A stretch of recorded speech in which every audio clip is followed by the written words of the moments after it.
Hello my creative friends. Today I'm going to show you how I made this 3D dress form. I'm on a design team for Stamp Nation, and the challenge was to make a 3D element on your card. And I wanted to use my butterfly punch, but that was what had been used in the sample, and I wanted it to be a little bit different than the sample. So I started looking at my punches, and several of them could be used in the same exact manner once you learn the technique. It's so easy to make the 3D. But I also looked at my framelits, and I thought about doing a heart, because I've got the heart framelits. And sitting on the counter was this dolled up birthday kit I had bought and had not opened yet. I don't even know if it's still available now that this new catalog is out. But it has the dress form from a framelit I don't have, but if you do have it, it's the dress up framelit. It's on page 187 of the new catalog, and it's this middle one here. But any of these dresses would work. And you could see, you could do a bird, you can do flowers. Wouldn't that be pretty in 3D?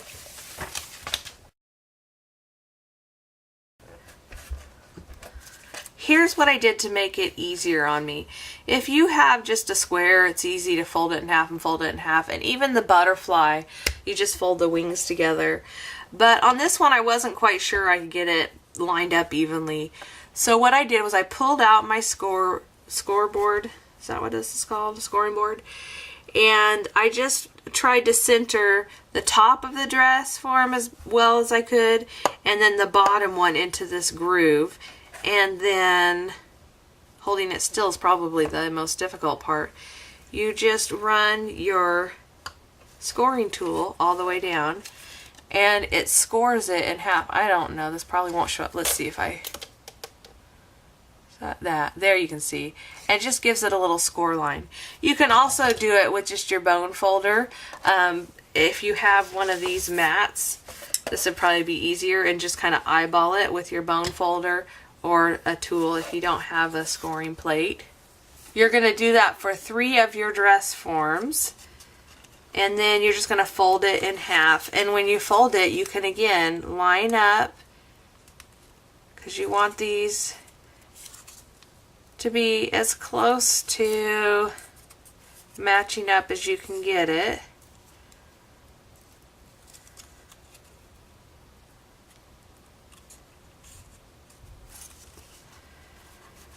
And then I like to take my scoring tool or my bone folder and just go all the way down to make sure I have a crisp line. And again, you're going to do that on all 3 pieces. If you don't want to go to the trouble of scoring, you can just do your best to line it up, fold it, finger press it,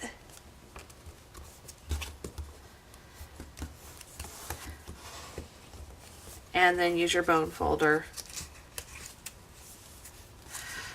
Once you have your 3 pieces, what you're going to do is take your Tombow Mono Multi-Glue on one side, and you don't need very much. I just have a little bit of pressure here, and then I'm swirling around what came out.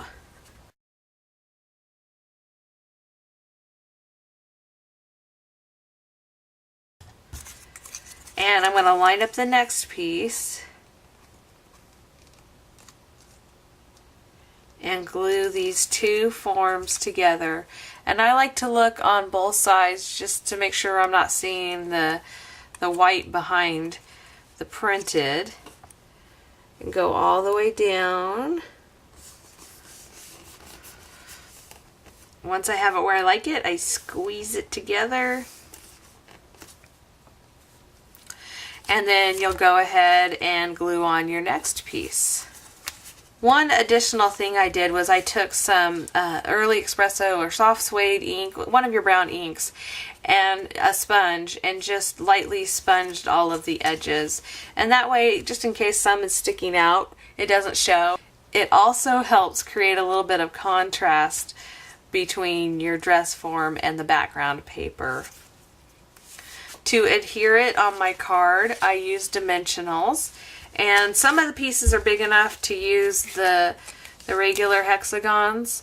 The ones that are too small, what I did was I just took my paper snips and I snipped off a little bit from the edges, or you can snip down and fill in some of these little pieces here.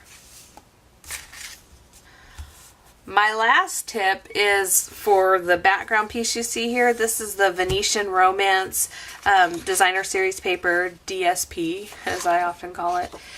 I love this pistachio pudding color, one of the new in colors. I'm not really a green lover, but I really do like this color. I cut it out with my Big Shot using the top note die, and I lined it up here on my card and just trimmed it down. Actually, I trimmed it down on my trimmer, but I just kind of eyeballed where I wanted it to go.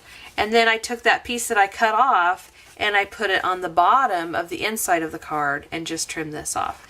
This Happy Birthday came with a dolled up kit, but you can also buy the stamp set that this comes with. I hope you learned something today. There a tip or two that maybe you hadn't heard before. You can add basic pearls or basic rhinestones or a little ribbon to the top of this dress form, or tie a little bow around the bottom. There's so many options. But I hope you will look at your punches and framelits and maybe even your card kits and see something that you could make a 3D element on your card with. And if you do, be sure and leave me a comment on my blog or on YouTube and let me know that you did. I'd love to see what you came up with. Thank you for joining me today. I hope you find some time today to get a little bit creative. Bye.